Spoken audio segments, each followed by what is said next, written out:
नमस्कार, DD news में आप सभी का स्वागत है। मैं हूं ऋतु वर्मा। शुरुआत करेंगे हेडलाइंस के साथ। बिहार में 18 जिले की 121 सीट पर मतदान जारी। 3 बजे तक 53.77% से अधिक वोटिंग दर्ज। बेगूसराय में सबसे अधिक लगभग 60% मतदान दर्ज। गोपालगंज और मुजफ्फरपुर में 58% से ज्यादा वोटिंग।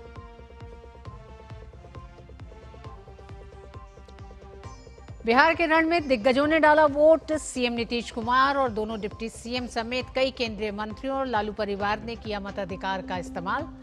महागठबंधन के नेता भी दिखे कतार में।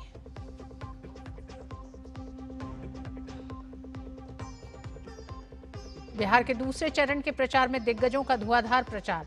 प्रधानमंत्री नरेंद्र मोदी ने अररिया और भागलपुर में जनसभा को किया संबोधित। कहा, सुशासन की सरकार ने बिहार में महिलाओं की सुरक्षा की सुनिश्चित। महागठबंधन की ओर से कई दिग्गज ठोक रहे चुनावी ताल।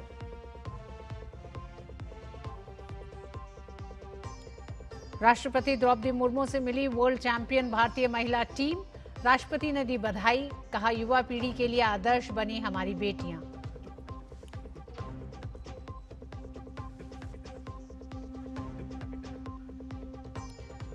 और भारत और ऑस्ट्रेलिया के बीच कैरारा ओवल में बढ़त लेने की जंग जारी।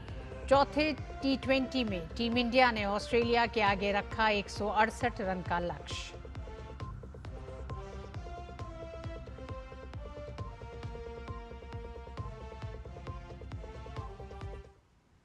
बिहार विधानसभा चुनाव के पहले चरण के लिए मतदान अभी जारी है। आज दोपहर 3 बजे तक 53.77% मतदान हुआ है। बेगूसराय जिले में सबसे ज्यादा 58.82% मतदान दर्ज किया गया है। 59.82% मतदान दर्ज किया गया है। गोपालगंज जिले में 58.17% वोट डाले गए। इसके अलावा लखीसराय में 57.39%, भोजपुर में 50.07% मतदान हुआ है। वहीं दरभंगा में 51.75% मतदान हुआ है। मुजफ्फरपुर में 58.40%, नालंदा में 52% मतदान, सहरसा में 55%, समस्तीपुर 56%, सारण 54% मतदान दर्ज हुआ है। बिहार में 3 बजे तक 53.77% मतदान हो चुका है। शेखपुरा में 49.37%, सिवान में 50% और वैशाली में 53% मतदान दर्ज किया गया है। गौरतलब है कि मतदान शाम 6 बजे तक चलेगा। हालांकि सुरक्षा कारणों से सिमरी, बख्तियारपुर, महिषी, तारापुर, मुंगेर, जमालपुर और सूर्यगढ़ा विधानसभा क्षेत्र के 56 केंद्रों पर मतदान शाम 5 बजे समाप्त हो जाएगा। स्वतंत्र, निष्पक्ष और शांतिपूर्ण मतदान सुनिश्चित करने के लिए सुरक्षा के व्यापक इंतजाम किए गए हैं।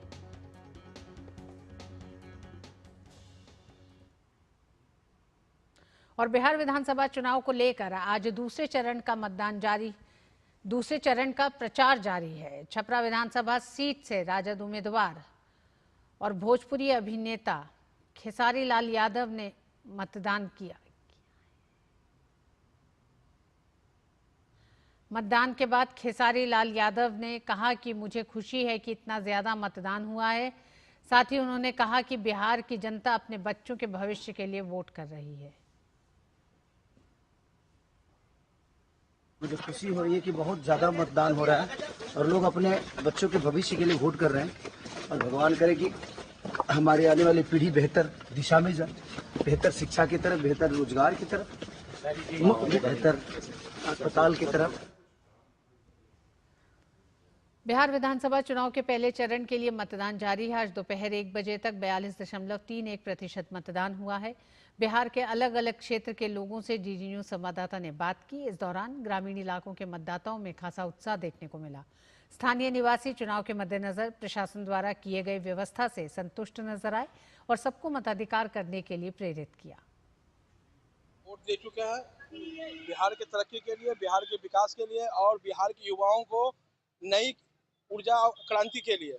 वोट देने से पहले का विचार कीजिए और सोचिए, और जो युवा हैं उनसे, अपने बुजुर्गों से पूछिए कि 2005 के पहले का बिहार क्या था, उस समय क्या स्थितियां थी, और एनडीए सरकार जब 2005 के बाद बनी, स्थितियां बदली। आज गरीब महिलाएं जो हैं 10-10 हजार रुपया सबको मोदी सरकार देने का काम किया, ताकि वो स्वावलंबी बने, अपने रोजगार स्थापित कर सके।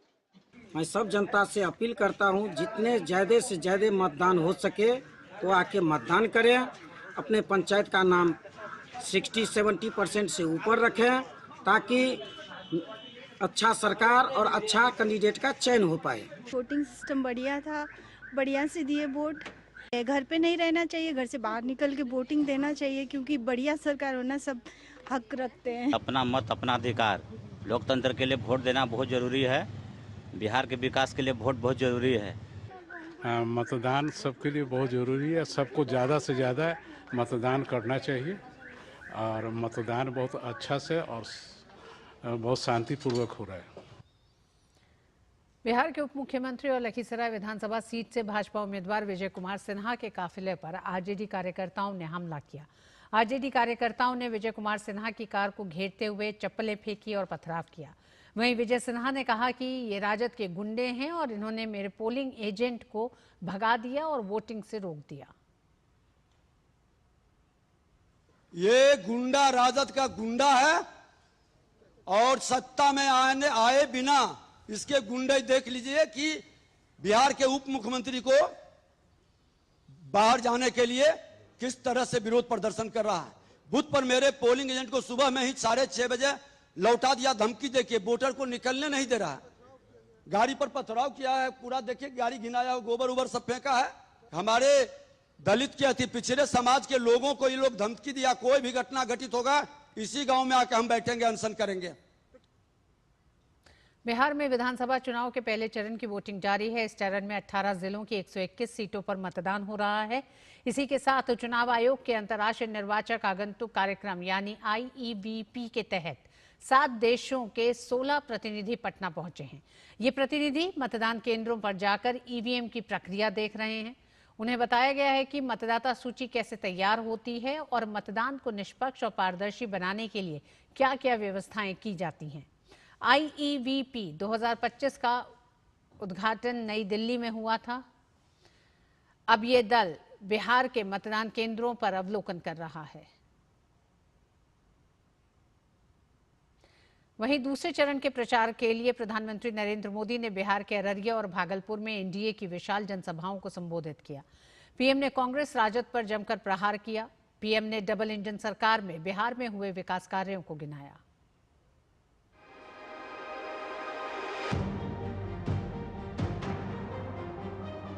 बिहार विधानसभा चुनाव के दूसरे और अंतिम चरण का प्रचार अभियान चरम पर है। गुरुवार को प्रधानमंत्री नरेंद्र मोदी ने अररिया और भागलपुर में विशाल जनसभाएं करके NDA के लिए वोट मांगे। अररिया की जनसभा में पीएम ने राजद कांग्रेस के अंदरूनी झगड़े पर कटाक्ष किया।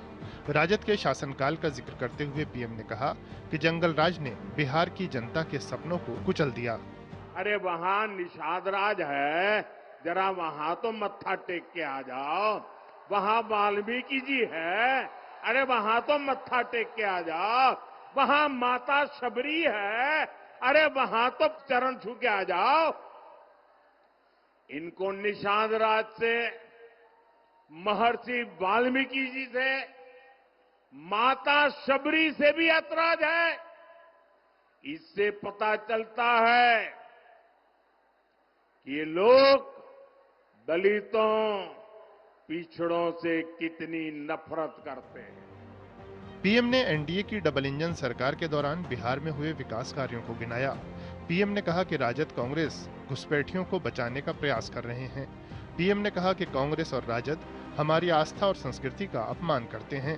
जंगल राज के उन 15 सालों में न बिहार में एक भी IIT आई, ना ही IIM आया, ना ही एक भी नेशनल लॉ यूनिवर्सिटी की स्थापना यहाँ हुई। पूरी एक पीढ़ी का नौजवान देखिए, पूरी एक पीढ़ी का भविष्य आरजेडी के नेता खा गए दोस्तों। भागलपुर की जनसभा में प्रधानमंत्री ने कांग्रेस राजद के एक दूसरे को नीचा दिखाने का जिक्र किया। पीएम ने पहले चरण के मतदान में महिलाओं की बढ़ चढ़कर भागीदारी को सराहा। बिहार की बेटियां जंगल राज से बिहार को दूर रखने के लिए आज दीवार बनकर के खड़ी है और मतदान मथक पर ये जैसे किले की तरह उन्होंने एक लाइन बना दी है, भारी मात्रा में मतदान कर रही है। पीएम ने कहा कि जंगल राज की जिस पाठशाला में राजद वाले पढ़े हैं, वहां आज से अपहरण और अत्याचार ही पढ़ाया जाता है। पीएम ने कहा कि राजद ने बिहार को जातीय दंगों में झोंका तो कांग्रेस ने मजहबी दंगे भड़काए। जैसे सिखों के हत्या का दाग कांग्रेस के दामन से मिट नहीं सकता, वैसे ही भागलपुर के हत्याकांड का दाग कांग्रेस के दामन से कभी हट नहीं सकता। ये दंगे कांग्रेस के कुशासन का सबसे बड़ा प्रतीक है। प्रधानमंत्री की दोनों ही जनसभाओं में भारी जनसमूह उमड़ा। रैली में आए लोग जोश से भरे दिखाई दिए। पीएम ने कहा कि जनता का उत्साह बता रहा है कि बिहार ने फिर एक बार एनडीए सरकार का निर्णय ले लिया है। Bureau report, DD news. इसी कड़ी में भाजपा के वरिष्ठ नेता राजनाथ सिंह ने एनडीए प्रत्याशियों के समर्थन में सीतामढ़ी में जनसभा को संबोधित किया। उन्होंने पिछले 20 सालों में एनडीए सरकार द्वारा किए गए कामों की तारीफ की और राजद पर जोरदार हमला बोला। राजनाथ सिंह ने राजद पर बिहार की शोहरत को मिट्टी में मिलाने का आरोप भी लगाया।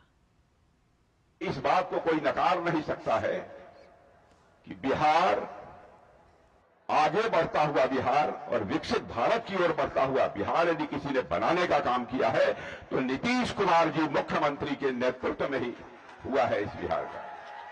आरजेडी का भी शासनकाल मेरे बहनों भाइयों आप लोगों ने देखा है। गुंडे बदमाशों का बोलबाला सारे बिहार में था। यहां तक कि लोग कहते थे कि बिहार छोड़कर भाग जाओ, यहां कब क्या हो जाएगा कुछ कहा नहीं जा सकता। इस बिहार की जो कभी शोहरत हुआ करती थी, समाज जीवन के हर क्षेत्र में जो शोहरत हुआ करती थी, उसको मिट्टी में मिलाने का काम यदि किसी ने किया है तो आरजेडी ने किया है मेरे बहनों भाइयों, और किसी दूसरे ने नहीं किया है। भारतीय जनता पार्टी के फायर ब्रांड स्टार प्रचारक उत्तर प्रदेश के मुख्यमंत्री योगी आदित्यनाथ आज बिहार के सीतामढ़ी स्थित परिहार में चुनाव प्रचार के लिए पहुंचे। उन्होंने विशाल जनसभा को संबोधित करते हुए गठबंधन के घटक दलों राष्ट्रीय जनता दल और कांग्रेस पर निशाना साधा। मुख्यमंत्री ने कहा कि आरजेडी और कांग्रेस, जिन्होंने बिहार के नौजवानों के सामने पहचान का संकट खड़ा किया, आज ये लोग ठगी का मायाजाल फैलाने में लगे हुए हैं, लेकिन अब बिहार की जनता इन्हें मौका देने वाली नहीं है। आज मैं आप सबके बीच में इसी बात के लिए कहने के लिए आया हूं, कौन वे लोग हैं जिन लोगों ने बिहार के नौजवानों के सामने पहचान का संकट खड़ा किया था। दुनिया के अंदर जहां कहीं भी बिहार का नौजवान गया, उस नौजवान ने अपनी बुद्धि से, अपनी मेधा से समाज को लाभान्वित किया, लेकिन उस बिहार के सामने पहचान का संकट खड़ा करने वाली आरजेडी और कांग्रेस आज फिर से बिहार के अंदर अब इन्हें ठगी का माया जाल फैलाने का प्रयास कर रही है। लेकिन बहनों और भाइयों, हम कह सकते हैं अब कांग्रेस और आरजेडी को अवसर नहीं मिलने वाला है। कांग्रेस सांसद प्रियंका गांधी बिहार में चल रहे विधानसभा चुनाव के दौरान पार्टी के पक्ष में चुनाव प्रचार के लिए आज चंपारण की धरती पर पहुंची। इस दौरान उन्होंने कांग्रेस को दिशा दिखाने में महात्मा गांधी की महत्वपूर्ण भूमिका की चर्चा की। उन्होंने कहा कि जनता को देश के निर्माण में अपनी भागीदारी समझनी होगी। हम उस कांग्रेस के नेता हैं, उस कांग्रेस के कार्यकर्ता हैं जिसको महात्मा गांधी जी ने रास्ता दिखाया,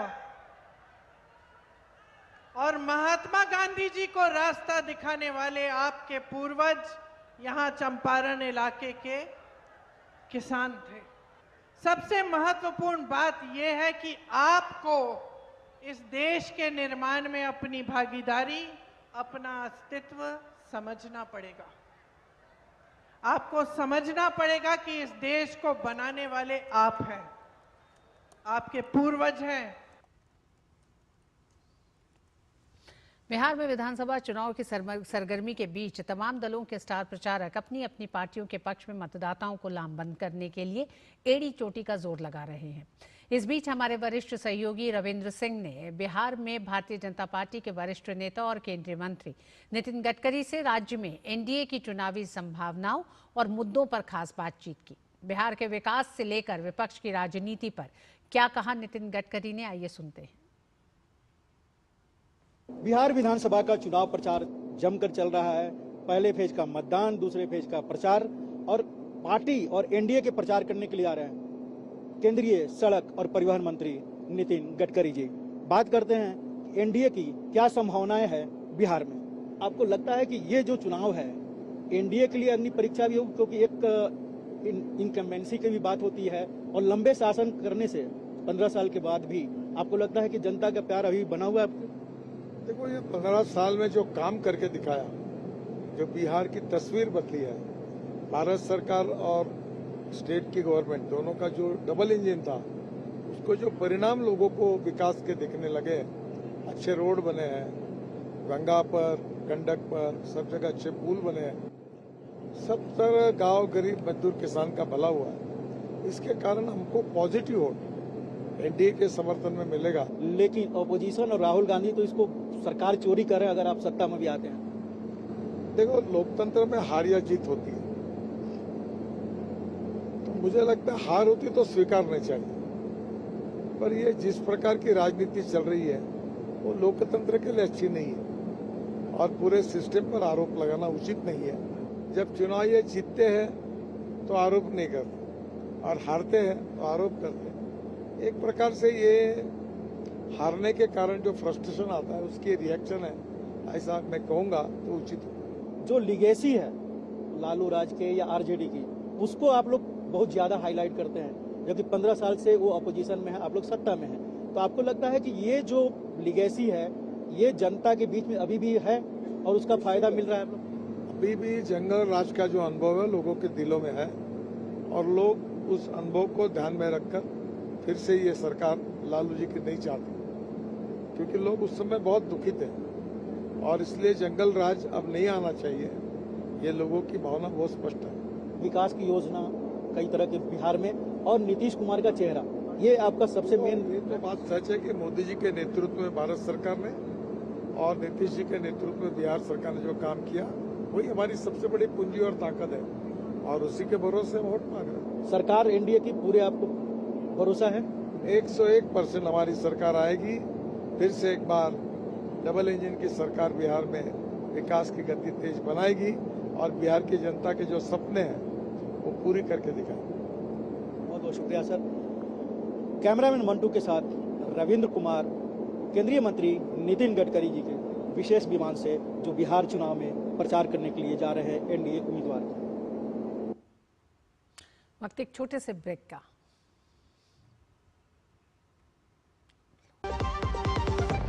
80 करोड़ लोगों को मुफ्त राशन की सौगात है। एक नहीं, दो नहीं, ये 5 साल तक की बात है। मुफ्त में आपको अन्न मिलेगा, हर परिवार हर मंथ मिलेगा, कहीं भी किसी भी राशन की दुकान से मिलेगा। ये मोदी की गारंटी है। जी हाँ, प्रधानमंत्री गरीब कल्याण अन्न योजना के तहत 1 जनवरी 2024 से आने वाले 5 सालों तक गरीब और अंत्योदय परिवारों को हर माह मुफ्त राशन मिल रहा है। मुसीबतों की छुट्टी, मोदी की गारंटी। मेरी पसंद, मेरी पसंद, मेरी पसंद, मेरी पसंद, हमारी पसंद, हम सबकी पसंद। मजबूत देश का मजबूत सरिया हो गया स्टील। राष्ट्रपति द्रौपदी मुर्मू ने भारतीय महिला टीम की खिलाड़ियों को क्रिकेट विश्व कप में उनकी उत्कृष्ट उपलब्धि के लिए बधाई दी और देश के युवाओं, विशेषकर देश भर के महत्वाकांक्षी युवा खिलाड़ियों के लिए प्रेरणादायी आदर्श बनने के लिए उनकी सराहना की। इस अवसर पर टीम की कप्तान हरमनप्रीत कौर ने राष्ट्रपति मुर्मू को टीम की जर्सी और टीम के गौरव और एकता के प्रतीक के रूप में प्रतिष्ठित विश्व कप ट्रॉफी भेंट की। गौरतलब है कि भारतीय दल ने आईसीसी महिला क्रिकेट विश्व कप में एक उल्लेखनीय प्रदर्शन के साथ इतिहास रचा है। महिला क्रिकेट टीम ने पहली बार ट्रॉफी उठाकर देश को गौरवान्वित किया। आप सब सुपरस्टार है, एक स्टार है। युवा पीढ़ी खासकर लड़कियों आपसे प्रेरित होकर जीवन में आगे बढ़ना चाहेंगे। You have become role models. This means more responsibilities for you. आज आप सब पर्सनली और एज ए टीम शिखर पर है। शिखर पर बने रहना बहुत बड़ी चुनौती होती है, लेकिन मुझे विश्वास है कि जिन क्षमताओं के बल पर आप सब ने इतिहास लिखा है, उन्हें क्वालिटीज के बल पर आप भविष्य में भी इंडियन क्रिकेट को शिखर पर बनाए रखेंगे। इससे पहले प्रधानमंत्री नरेंद्र मोदी ने बुधवार को विश्व कप विजेता भारतीय महिला क्रिकेट टीम से अपने निवास पर मुलाकात की। पीएम ने विश्व कप में टीम के शानदार प्रदर्शन की सराहना की। प्रधानमंत्री ने भारतीय टीम की खिलाड़ियों से उनके शानदार विजयी सफर में हुए अनुभवों के बारे में भी बात की। इस मौके पर पीएम मोदी ने खिलाड़ियों से फिट इंडिया के संदेश का प्रचार करने का भी आग्रह किया।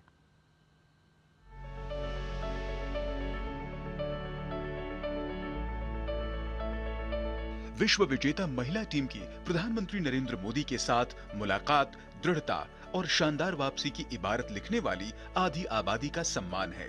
प्रधानमंत्री नरेंद्र मोदी ने इतिहास रचने के भारतीय महिला क्रिकेट टीम की सराहना की और उनसे फिट इंडिया के संदेश का प्रचार करने का भी आग्रह किया। उन्होंने मोटापे की बढ़ती समस्या पर चिंता जताते हुए फिटनेस और व्यायाम के महत्व पर जोर दिया। उन्होंने खिलाड़ियों से अपने स्कूलों में जाकर युवाओं को खेलने के लिए प्रेरित करने को कहा। कुछ दिन के बाद अपनी स्कूल में जाएं, जिस स्कूल में से आप पढ़ के निकले, और एक दिन बस स्कूल में बिताएं, बस बच्चों से बातें करें। वो आपको ढेर सारे सवाल पूछेंगे, बहुत सारे सवाल पूछेंगे, और आप जो भी सहज लगे उनसे बातें करिए। मैं समझता हूं कि वो स्कूल भी आपको याद रखेगा और वो बच्चे जीवन भर आपको याद रखेंगे। जहां आप पढ़े वही स्कूल, मैं ये नहीं कह रहा हूं कि वो, अगर आपका एक्सपीरियंस अच्छा रहता है तो फिर आप एक 3 स्कूल सिलेक्ट कीजिए।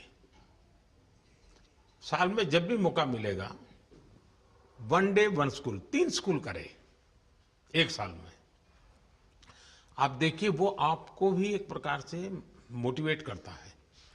आप तो उनको मोटिवेट करते हैं, वो भी आपको मोटिवेट करता है। भारतीय महिला क्रिकेट टीम का विश्व कप जीतना खेल के क्षेत्र में महिलाओं की भागीदारी के रूप में एक क्रांतिकारी उपलब्धि है, जिसके परिणाम आने वाले दिनों में देखने को मिल सकते हैं। लोगों को क्या लगता है कि आप खेल के मैदान में सफलता प्राप्त की होगी, अब आगे देश आपसे क्या अपेक्षा करता होगा, क्या कर सकते हैं आप लोग? हम जब वर्ल्ड कप्स के लिए जाते हैं तो हमेशा फर्स्ट थिंग हम लोग यही बोलते हैं कि जो ये इम्पैक्ट, अगर हम आज वर्ल्ड कप जीतेंगे, जो इम्पैक्ट ये विमेन स्पोर्ट में लाएगा, not only for cricket but जो विमेन स्पोर्ट में लाएगा, वो बहुत मैसिव होगा और वो एक रिवॉल्यूशन स्टार्ट करेगा इंडिया में। तो आगे भी हमारी यही कोशिश रहेगी, not only women's cricket but women sports को रिवॉल्यूशनाइज कर सकते हैं हम इंडिया में, और आई थिंक ये टीम के पास वो कैपेसिटी है। विश्व कप विजेता टीम ने बड़ी ही सहजता के साथ प्रधानमंत्री नरेंद्र मोदी से कुछ अलग हटकर भी सवाल पूछे, जिसका उन्होंने विनम्रता के साथ जवाब दिया। मेरे को आपकी स्किन केयर रूटीन पूछनी है। आप बहुत ग्लो करते हो सर।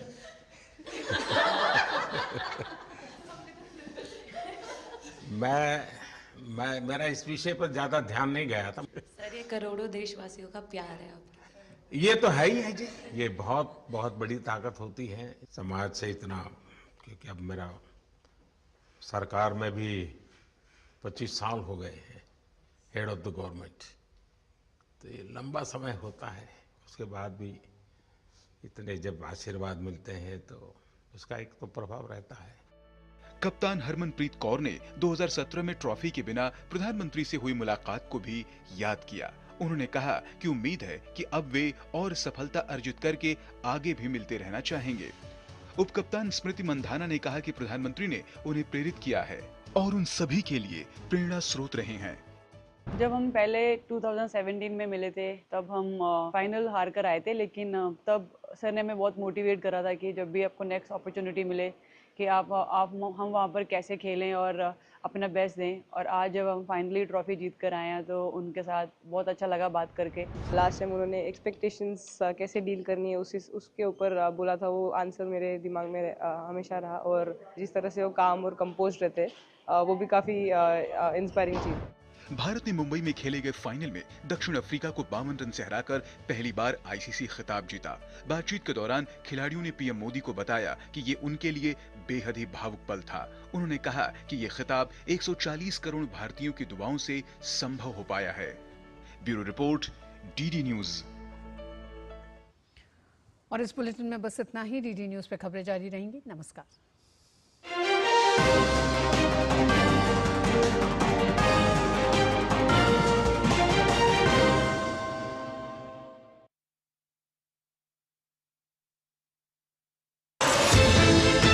हर पल बदल रही है दुनिया, इसलिए हर खबर रखती है मायने।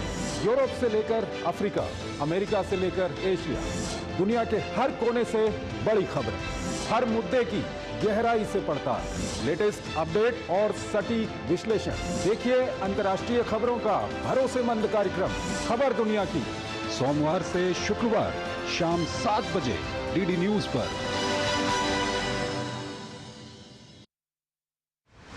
जब देश पूछता है, जवाब देना पड़ता है। शाम 5 बजे बजती है सवालों की घंटी और लगती है वो पंचायत जहां मुद्दे टलते नहीं और कोई जवाब अधूरा नहीं रहता। आपको इतना बुरा लगा सवाल, मैं इसको दूसरे तरीके से पूछ लेती हूँ। मैं इसको दूसरे तरीके से पूछ लेती हूँ। यहाँ दलीलें नहीं, सच्चाई गूंजती है। मैं रीमा पराशर लेकर आती हूँ देश का सच आपके सामने।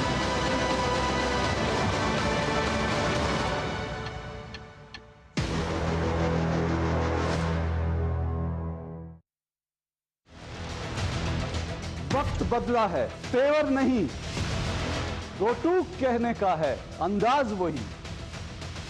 न फेक एजेंडा की बिसात, न झूठ का जाल, सिर्फ तथ्य, तर्क और तीखे सवाल। देखिए मेरे साथ दो टूक, सोमवार से शुक्रवार रात 10 बजे सिर्फ डीडी न्यूज पर।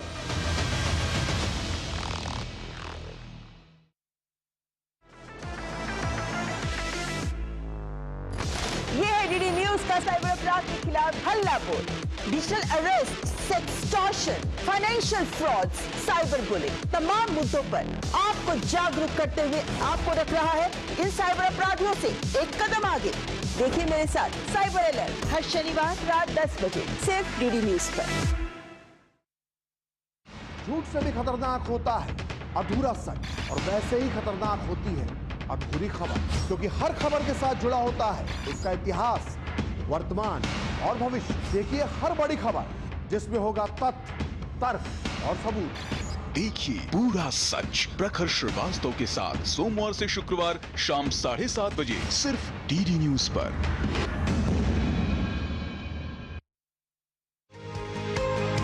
म्यूचुअल फंड में कैसे करें निवेश, एसआईपी से कैसे जीती जाए इन्वेस्टमेंट की रेस, गवर्नमेंट स्कीम से कैसे मिलेगा बेहतर रिटर्न, बाजार की जोखिम में कैसे